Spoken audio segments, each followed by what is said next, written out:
김판호 목사의 5분 칼럼.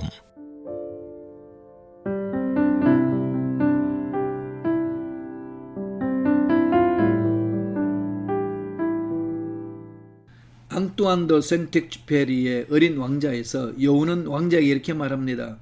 내가 4시에 온다면 난 3시부터 행복해지기 시작할 거야. 시간이 흐를수록 난 점점 더 행복해지겠지. 그리고 4시가 다 되었을 때 나는 흥분해서 가만히 앉아있지 못할 거야. 행복이 얼마나 값진 것인가를 알게 되겠지. 어린 왕자를 기다리는 여우의 모습에서 우리는 기다림과 행복의 관계를 엿볼 수 있습니다. 왕자가 어디에 사는지, 언제 그가 올지 알 수 없었던 여우는 왕자에게 언제 올 것인지 미리 알려달라고 말합니다. 왕자는 여우에게 시간을 알려줍니다. 그러자 여우는 왕자의 만남을 기다리며 자기의 마음을 곱게 단장하겠다고 말합니다. 왕자에게 방문 시간을 미리 알려달라고 말하는 것은 만남을 기대하고 준비하기 위함이었던 것입니다. 현대를 사는 우리에게 기다림은 결코 반가운 것은 아닙니다. 직장이 빨리 구해졌으면, 날씨가 좋아졌으면, 통증이 빨리 사라졌으면 등의 바람이 항상 우리에게 따라 붙어 있기 때문입니다. 기다림은 우리를 초조하게 만들고 짜증나게 하고 겁먹게 합니다. 이용규 선교사님은 기다림을 싫어하는 우리의 마음을 이렇게 꼬집습니다. 우리는 기다림이 약하다. 기다리는 것은 불순종하는 우리의 성정을 거스르는 일이다. 우리는 심지어 이렇게 기도한다. 하나님, 인내를 주세요. 지금 당장요.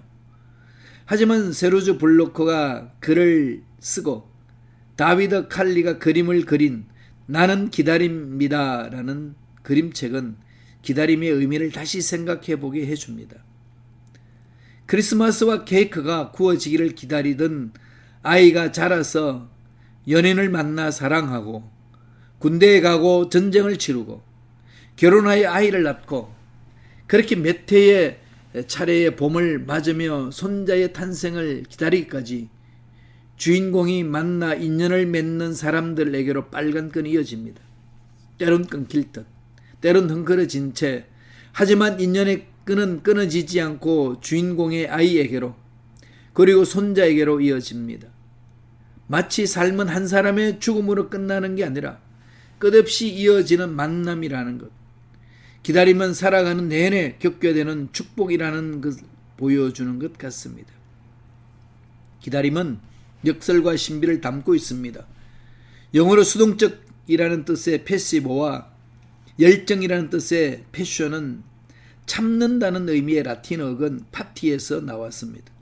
오래 참고 기다리는 것은 자칫 무기력하고 수동적인 것으로 보일 수 있지만 그 안에는 적극적이고 능동적인 열정이 담겨 있습니다. 아이를 잉태한 어머니가 출산을 기다리는 것, 씨앗을 심은 농부가 추수를 기다리는 것은 생명을 향한 사랑과 열망이 있기에 가능합니다. 그래서 영성신학자인 헨리 나우엔에 의하면 기다림이란 무에서 유로의 움직임이 아니라 어떤 것에서 더 나은 것으로 나아가는 움직임입니다. 어떤 약속이 주어졌을 때, 우리를 위해 이미 시작된 일이 있음을 알 때 비로소 기다림이 가능하기 때문입니다. 그래서 기다림은 수동적이지 않습니다. 무언가를 기다리며 인내하는 삶은 현재를 능동적으로 살며 그곳에서 기다리는 삶, 이미 시작된 무언가의 성장의 양분을 공급하는 일이 됩니다. 우리는 하나님에게서 이런 기다림을 배울 수 있습니다. 하나님의 창조는 피조물을 향한 그분의 기다림을, 예수의 성육신과 고난은 택하신 자들을 향한 그분의 인내를, 성령이 오시면 그 나라의 완성을 향한 그분의 소망을 보여주기 때문입니다. 그래서 그리스도인에게 있어 기다림이란 하나님을 기다리는 일인 동시에 우리에 대한 하나님의 기다림에 참여하는 것이 됩니다. 그래야 결국 가장 깊은 사랑, 곧 하나님의 사랑을 함께 나누는 것이 됩니다. 그래서 기다림은 사랑입니다. 자신을 향한 하나님의 사랑을 아는 사람은 눈앞의 고난이 흔들리지 않습니다.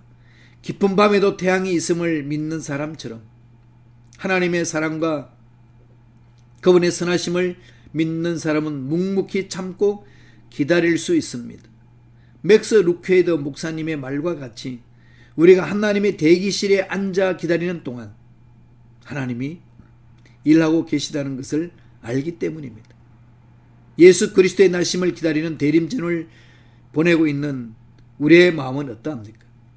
어린 왕자를 기다리는 여우와 같은 설렘과 기대가 있습니까?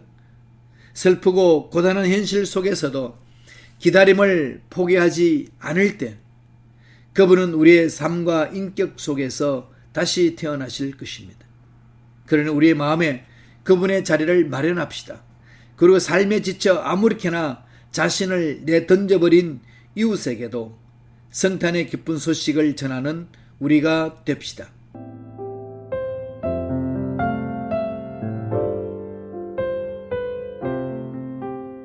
지금까지 순복음 시카고 교회 김판호 목사님의 5분 칼럼이었습니다.